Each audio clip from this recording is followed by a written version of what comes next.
त्याच्यानंतर गॅप दिल्यानंतर काही लोकांना कामच नाही मिळत, मग शोधावं लागतं. म्हणजे मिळतं काही महिन्यानंतर अंतराने. आणि मग ते कुठेतरी हे भाग्य की नाही, रंगभूमीच असे म्हणते की तुम्ही थांबू नका. पूर्वी नाटक करायचो तेव्हा तेवढं विचारत पण नव्हते. काम मिळालं तर आणि ते खूप प्रयोग झाले नाटकाचे तरच घर चालेल, खूप वेळ चालतं. आणि आम्ही नाटक केल्यामुळे, थिएटर केल्यामुळे हा अंदाज आम्हाला आहे होल्ड करून ठेवणं काय असतं.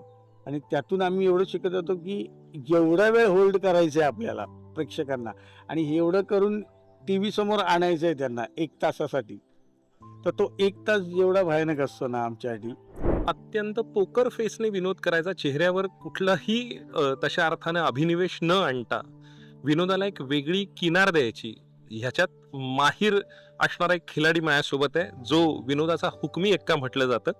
माझ्यासोबत आहेत भाऊ कदम. जाणून घेऊया त्यांच्याकडून की आता हसताय ना, हसायलाच पाहिजे असं म्हणत एक ब्रीदवाक्य घेऊन तुम्ही येताय आणि जगण्याला एक नवीन विनोदाची किनार देताय. कशा अर्थाने भाऊ या सगळ्याकडे तू पाहतोयस, म्हणजे इतकं स्थित्यंतर, म्हणजे रंगभूमीवर ज्या वेळेला तशा अर्थाने असणाऱ्या दुय्यम भूमिका ते आता विनोदाचा नवा नायक या शतकातला म्हणून तुझ्याकडे बघितलं जातं, हे ट्रान्झिशन कशा अर्थानं तू पाहतोयस? नाही, खूप बरं वाटतंय. कारण काय होतं, एक कार्यक्रम चालू असतो 10 वर्ष, त्याच्यानंतर गॅप दिल्यानंतर काही लोकांना कामच नाही मिळत, मग शोधावं लागतं. म्हणजे मिळतं काही महिन्यानंतर अंतराने. आणि मग ते कुठेतरी हे भाग्य की नाही, रंगभूमीच असे म्हणते की तुम्ही थांबू नका, तुम्ही चालत राहा. आणि म्हणून कुठेतरी अशी ऑफर आली साबळेला, कलर्स मराठीकडून, आणि ती पण केदार शिंदे यांच्याकडून. त्यामुळे लगेच होकार द्यायला काहीच हरकत नव्हतं, कारण ते क्रिएटिव्ह माणसं आहेत. त्यामुळे ते आयडिया देणार, ते आम्हाला गायडन्स करणार. यासारखं भाग्य परत नसतं मिळालं.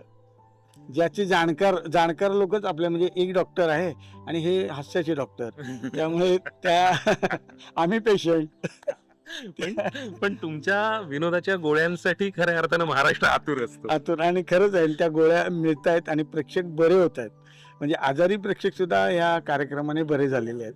त्यामुळे त्यांची सेवा करायला परत आम्हाला पाठवलंय असं मला वाटतं. भाऊ ह्या सगळ्यामधला म्हणजे जगणं इतकं वेगळ्या अर्थानं शिकायला लावतं, इतकी हार्ड रियालिटी, म्हणजे सुयोगची वेगळी नाटकं किंवा तशा अर्थानं तो काळ जो होता, जो खऱ्या अर्थानं स्ट्रगलचा काळ होता, आणि तिथपासून आतापर्यंतचा तशा अर्थानं एक आर्थिक सुबत्तेचा काळ, ह्या सगळ्यामधलं नेमकं काय ऑब्झर्वेशन तुझं आहे की विनोदाने जगण्याला एक उभारी मिळते, पण तुझ्या जगण्याला विनोदाने कशा अर्थानं उभारी दिली?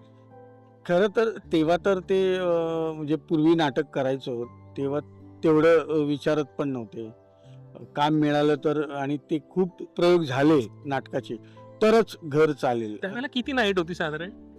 म्हणजे मी सुरुवात केली तेव्हा 100 रुपये होती, आणि नंतर 150 झाली, मग 250 झाली. मग मला वाटतं बाबूजींच्या संस्थेत एक नाटक करत होतो मी, जाऊ तिथे खाऊ, तेव्हा 700 झाले. म्हणजे ती पण भीती वाटत होती, बाबूजी देतील का नाही, म्हणजे बरं का लिहिलं? त्यामुळे तो गैरसमज होता, पण नाही, बाबूजींनी दिली.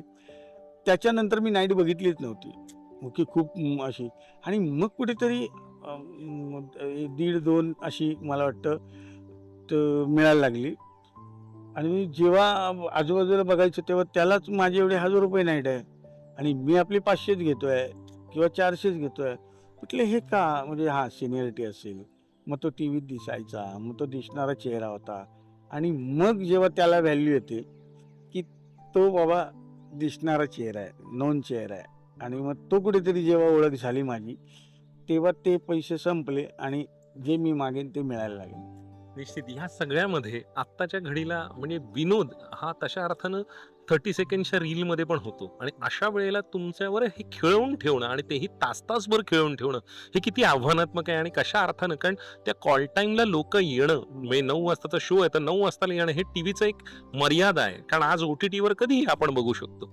अशा वेळेला हे आव्हान पेलणं हे किती आव्हानात्मक आहे, त्यात साबळे सारखा डॉक्टर असणं, तू असणं, ओंकार सारखं असणं, अशी माणसं येऊन हे करतायत, काय तुझा एक्सपिरियन्स काय या सगळ्यात? नाही, खरंच हा ना प्रश्न खूप महत्त्वाचा आहे. कारण काय, 30 सेकंद आणि 1 तास ते होल्ड करता आलं पाहिजे. आता 30 सेकंदामध्ये जे काय करून जातात ते त्यांना तो 1 तास होल्ड नाही करता येणार. त्यामुळे आता जसं आमच्याकडे काही आले होते रील्सवाले, तर ते समोर बसून बघतात ना, तेव्हा त्यांना तो अंदाज येतो की हे खूप वेळ चालतं आणि आम्ही नाटक केल्यामुळे, थिएटर केल्यामुळे हा अंदाज आम्हाला आहे. होल्ड करून ठेवणं काय असतं आणि त्यातून आम्ही एवढं शिकत जातो की जेवढा वेळ होल्ड करायचं आहे आपल्याला प्रेक्षकांना आणि हे एवढं करून टीव्ही समोर आणायचं आहे त्यांना 1 तासासाठी.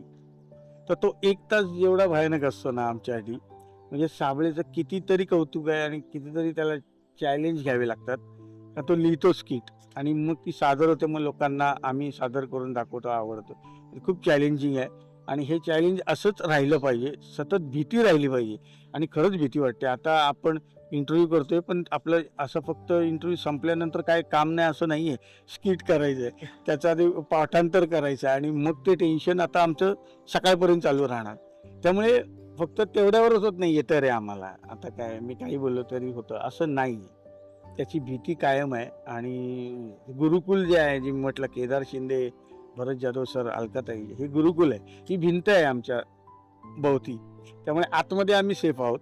ही गार्डरेल आहे टेक्निकली तुमच्यासाठी असणारी. आपण उभं राहतो आणि कडेवर असणारा जो आधार असतो ती गरांधी जी असते.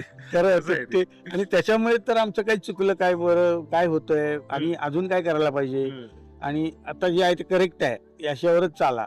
त्यामुळे हा गायडन्स कोणालाच मिळतो असं नाही, जो आम्हाला मिळाला आहे. त्यामुळे ते भाग्य समजतो, आम्ही भाग्यवान आहे. डॉक्टरची आणि तुझ्या केमिस्ट्री बद्दल जाणून घ्यायला आवडेल, कारण इतक्या तारेवरच्या कसरतीत आज त्याच्याबरोबर जर कोण राहिलं असेल तर तू आणि देवेन नेगी राहिलेला आहे. हो, हो.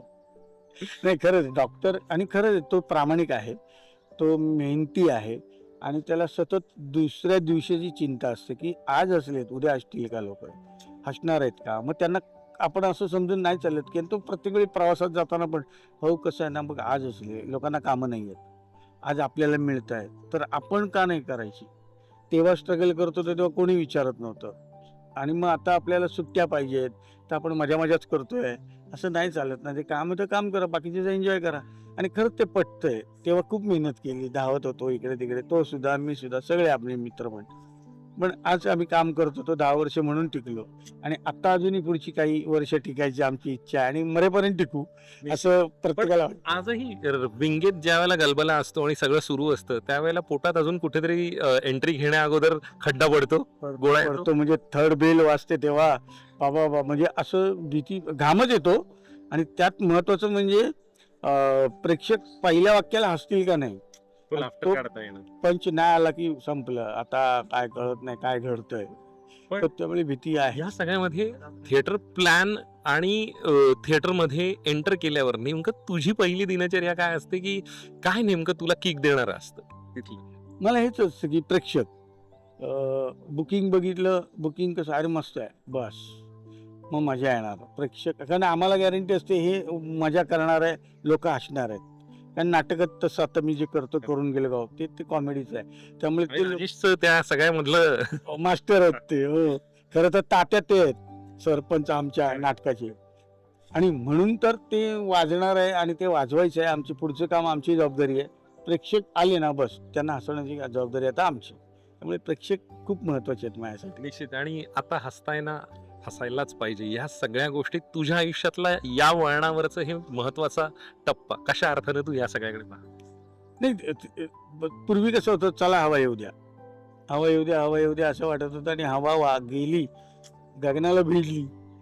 पण आता तर प्रश्नच विचारलाय, हसताय ना, हसायलाच पाहिजे. त्यामुळे त्या जबाबदारीने काम करायचं आता. कारण आम्ही टाकलाय प्रश्न, पण आता आम्हाला काम पण असं करायचं की त्यांना हसवायचं. Wish you love luck and success आणि खूप खूप आभार ते इतक्या आपलेपणाने लेट्सअपशी बोलतो. थँक्यू. थँक्यू.